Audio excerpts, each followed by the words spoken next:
Hello, in this short video I will tell you how to use Input Live Recorder to record, save and apply some input combos for your game project. Currently we have this third-person template without any changes. And let's assume that we want to add some input combo logic to this game. First step is to record input combos. To do that, let's go to Tools, Input Live Recorder. So Input Live Recorder panel will show up. And here we can see the gamepad. We can switch to keyboard or back to gamepad. So both devices can be used to record combos. As for gamepad, we have some additional settings for it in the sense of discretization. The thing is that it will be almost impossible to repeat a combo without any discretization. That is why we apply some discretization on thumbstick angles, thumbstick magnitude, and trigger magnitude. For example, you can see that current value of thumbstick angles precision is 45 degrees. So you can see this green arrow when I will rotate the thumbstick. And if I change this angle's precision to 90 degrees, you will see that for our combos, only 4 value will be used: 0, 90, 180, 270. Only 4 of them. But as for now, let's keep the default value of 45. The same goes to levels logic and trigger levels logic. So let's keep all of them as they are by default. Also, we have additional logic to force starting and completing events with 0 value for input actions that are axes.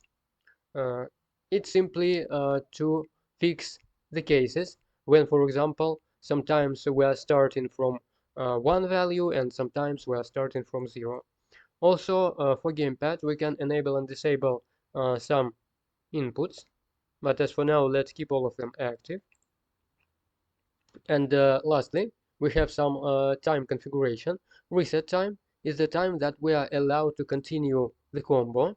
If we will fail to continue the combo within this time range, then our progress will be reset. As for min hold time, it is used mainly to identify if we should, let's say, hold the button for some time or not. So this is the edge value between not holding and holding. Okay, so let's try to record our first combo. To do that, we will use this record button.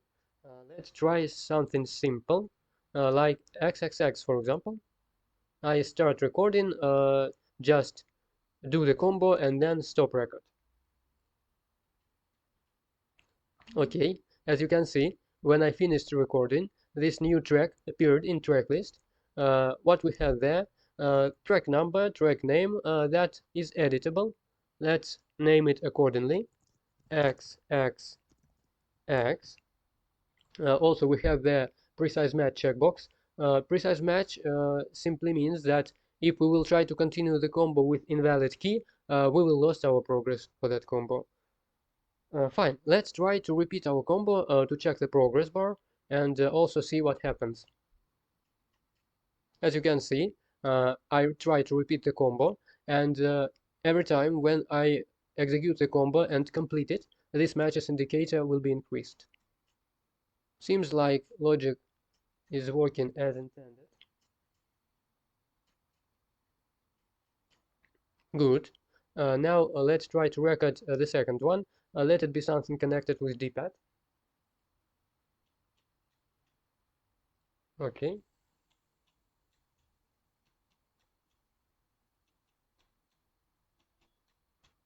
Good. It is working as intended.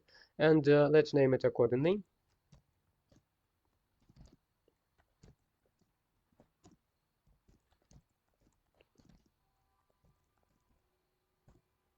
Fine. Lastly, let's do something with maybe trigger. Okay, working fine. So good. So it will be LT. Assume that that is all stuff that we want to add in our project, and we have these recorded tracks. The next step for us is to save all these tracks. To do that, let's use the Save Session button, and let's save this input live session asset in content. So now all these tracks are saved. We can just close this input live recorder panel, and now how we will use that combos in this third-person template. To do that, let's create a player controller blueprint and pick this input live player controller class for parent.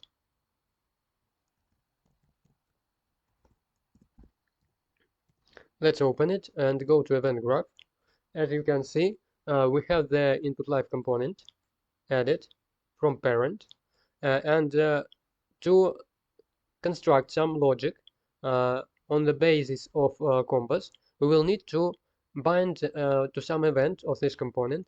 Let's do that on begin play. This is on input live callback event. Let's bind to it on begin play and unbind from it on end play to make things in correct way.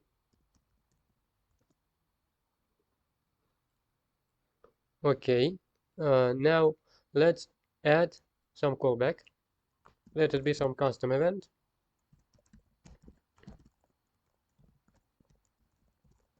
Let's name it like this. So we have this callback collection. Let's go through it with for each loop. Next, we can split this structure to see what we have there. So we have session, reference to asset of input live session, track name that is connected with this callback, transition map. It's about changing states of combo, some input live callback type. Let's try to compare it. So this can be transition.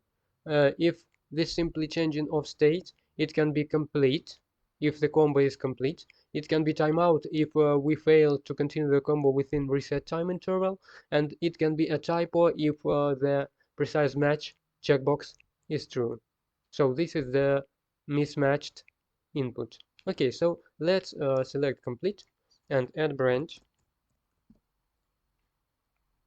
And we simply want to print the name of track that was complete, right?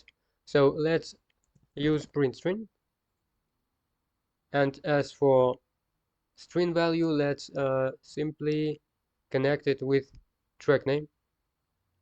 Okay, that's all. So this binding logic and callback stuff is complete. What we need to do next is to add session to input live component, because this component is processing sessions that are added to this property. Let's do that. This is our new input live session asset. And lastly, all that stuff with input combos right now is working on the base of input actions that are created and added to plugin content.